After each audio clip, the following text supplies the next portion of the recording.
Bueno, tenemos en línea a la compañera Pamela Pessoa, esposa y madre de presos políticos mapuche en Chile. Madre de preso político mapuche en Chile. Comprometida con la lucha del pueblo mapuche, acompañada, en este caso estábamos esperando un doctor que iba a estar acompañándola, pero no ha podido conectarse con la radio. Te damos la bienvenida, Pamela, te habla Ángel Panduro y José Schulman. Queríamos preguntarte cómo estás y qué podrías decirnos con relación a la causa mapuche, con relación a cómo es el diario vivir siendo perseguidos, siendo estigmatizados y en las condiciones que hoy día se está viviendo en América Latina. Te escuchamos. Sí, hola compañeras, compañeros, gracias por darme este espacio para poder comunicar la situación de los presos políticos mapuche en Chile, bajo el Estado colonial chileno, y particularmente como madre del preso político mapuche más joven, que es Pelentaro Yaitul Pessoa.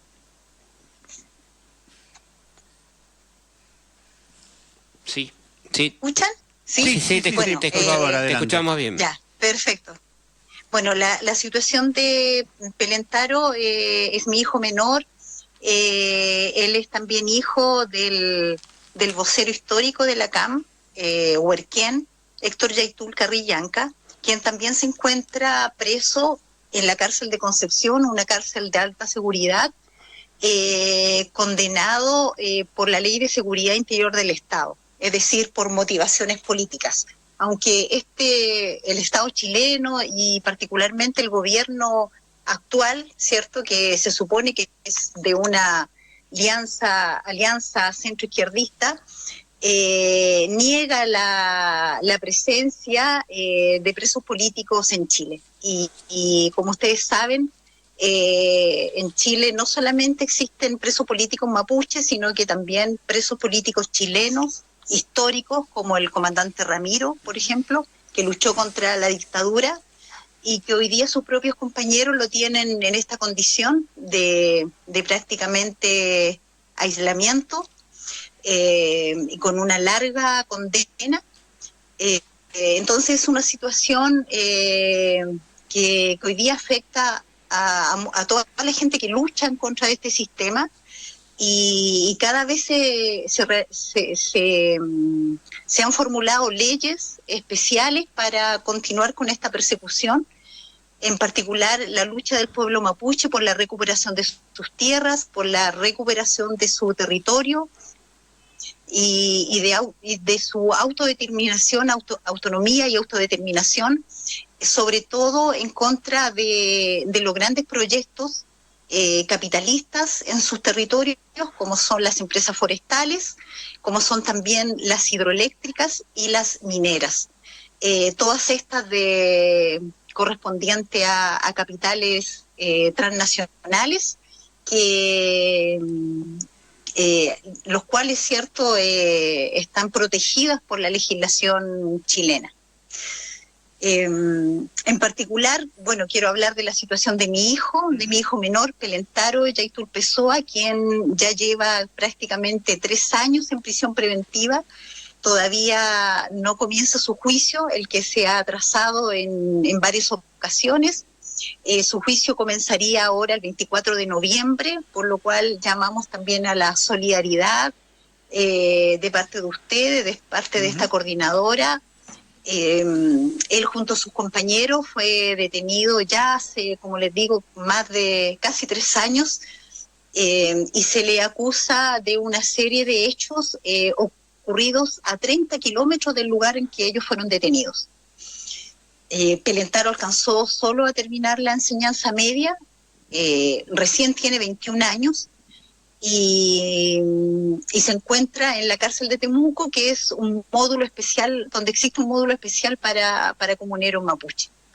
Actualmente existen prácticamente cerca de 100 presos políticos mapuche a lo largo del país, de este territorio, en diferentes ciudades, las ciudades más importantes del sur de Chile, y justamente ha sido prácticamente en este gobierno en que ha aumentado la cantidad de presos políticos mapuche. Decir que está una coalición donde también está presente activamente, ¿cierto?, es parte del Partido Comunista de Chile, y de hecho el mismo Ministerio de Justicia está a cargo de un militante del Partido Comunista. Sin embargo, ha sido imposible poder avanzar en un diálogo, como por ejemplo para tratar el tema de las condiciones carcelarias. La Gendarmería de Chile, las cárceles están a cargo justamente de este ministerio, y ellos se han cerrado en todo momento a dialogar para hacer respetar el convenio 169 y hacer respetar todos los convenios internacionales que resguardan la situación de los presos mapuche, de los presos pertenecientes a pueblos originarios que están detenidos. Hoy día, digamos, no se respeta en muchos casos. Hoy día las cárceles concesionadas, que son cárceles particulares que existen hoy día en Chile, privatizadas, no se respeta el convenio 169, y por lo tanto los presos políticos mapuches no pueden estar en módulos especiales, no están segregados, sino que están todos en diferentes módulos con presos comunes. Bueno, hoy día existe entonces una estrategia, una política como Estado chileno, a través de todos sus poderes de justicia, poder legislativo y también del gobierno, de perseguir al pueblo mapuche y perseguir a sus luchadores. Para eso, a través de la justicia, se utiliza lo que es el derecho penal de autor, que es definir un enemigo interno, no buscar a las personas, no perseguir por los hechos que se cometen, sino solo por su pertenencia a orgánicas, a diferentes organizaciones y comunidades mapuche que luchan por sus derechos. En el último tiempo se han especializado estas leyes justamente para lograr este control social y evitar que el pueblo mapuche continúe en su proceso de movilización por sus derechos. Y en ese sentido, insistir que la defensa de estos intereses, de los intereses capitalistas en el territorio mapuche o en el Gualmapu, es transversal. Es transversal desde la derecha más extrema, Partido Republicano, hasta los partidos de centro izquierda como el Partido Socialista e inclusive el Partido Comunista de Chile. Pamela. Eso es más o menos el contexto que yo les puedo contar, de la situación actual en Chile. Aunque creo que ya lo dijiste, una pregunta muy concreta. A los compañeros mapuche que están presos, ¿se les permite realizar sus oraciones, sus ritos, sus prácticas religiosas? Es muy difícil que eso ocurra. Para lograr eso, ellos tienen que estar continuamente exigiendo a Gendarmería las autorizaciones, pero siempre son bajo las condiciones de Gendarmería. Y también hay diferencias entre las cárceles concesionadas, que es lo que yo les comentaba, con las cárceles donde existen los módulos mapuche. Pero nosotros nos hemos dado cuenta que en último tiempo esto se ha restringido cada vez más. Y tenemos la idea, digamos, de que existe una molestia, digamos, por parte de Gendarmería de Chile, que existan módulos especiales para comuneros mapuche. Y justamente se trata de hacer todo lo posible, digamos, para que ojalá los presos mapuches no sean considerados como presos políticos y tampoco sean considerados como presos mapuche, sino que como presos comunes. Y esa es la realidad, por ejemplo, que ocurre acá en la cárcel de Concepción, que es una cárcel concesionada, en donde existen cerca de 30, más de 20 presos políticos mapuche, los cuales están distribuidos en diferentes módulos, y que es el caso en particular de Héctor Yaitul Carrillanca, que se encuentra en un módulo con presos mapuches con presos comunes condenados, lo que significa también un riesgo para su seguridad. A ver si entendí. Entonces, en el sistema penitenciario chileno habría una parte histórica, llamémosle, que son cárceles construidas y gestionadas por el Estado, en donde al menos existe la posibilidad de pedir que haya espacios donde se respeten los derechos propios de los presos políticos mapuches.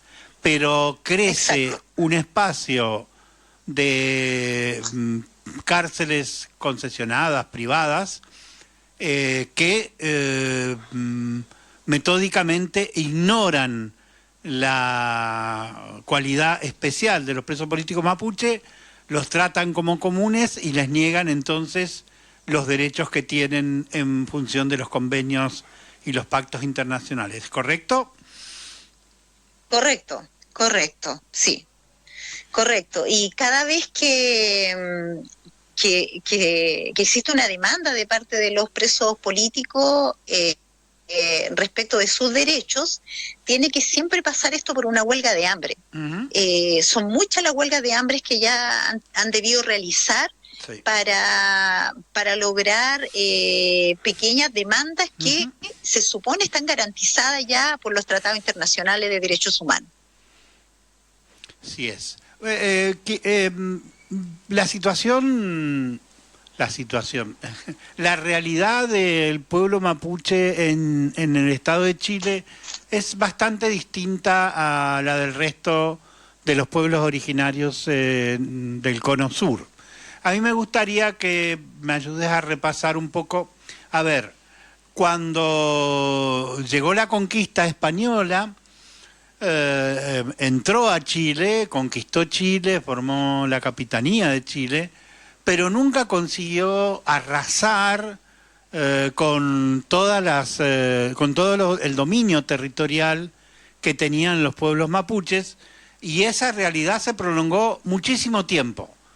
¿Es así? Exacto.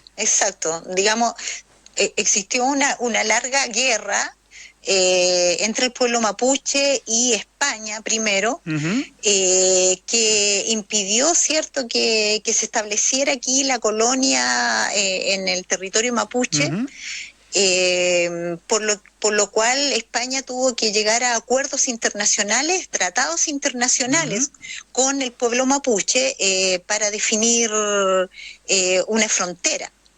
Y inclusive posteriormente también existe un tratado internacional con la naciente nación chilena, que es una nación que es muy joven, puesto que el pueblo mapuche obviamente estaba acá desde mucho antes y ya había firmado tratados internacionales con la corona española. Y efectivamente esos son los tratados que determinan, llegan, digamos, el último de ellos a una frontera natural que es el río Biobío, en que define el territorio mapuche del Biobío al sur. Y posteriormente, con la pacificación de la Araucanía, esos tratados son violados, digamos, y la nación mapuche, por la fuerza, ingresa al territorio mapuche quemando, robando, violando, para finalmente reducirlo, ¿cierto? Lo que se llama la reducción en mapuche, para lo cual se entregan los llamados títulos de merced. Es así. Bueno, no tenemos tiempo, vamos a seguir otro día, es muy interesante. Yo quería hacer este desarrollo porque, al igual que en Guatemala, en Chile, los pueblos originarios no ganaron derechos con la primera independencia, sino que los perdieron.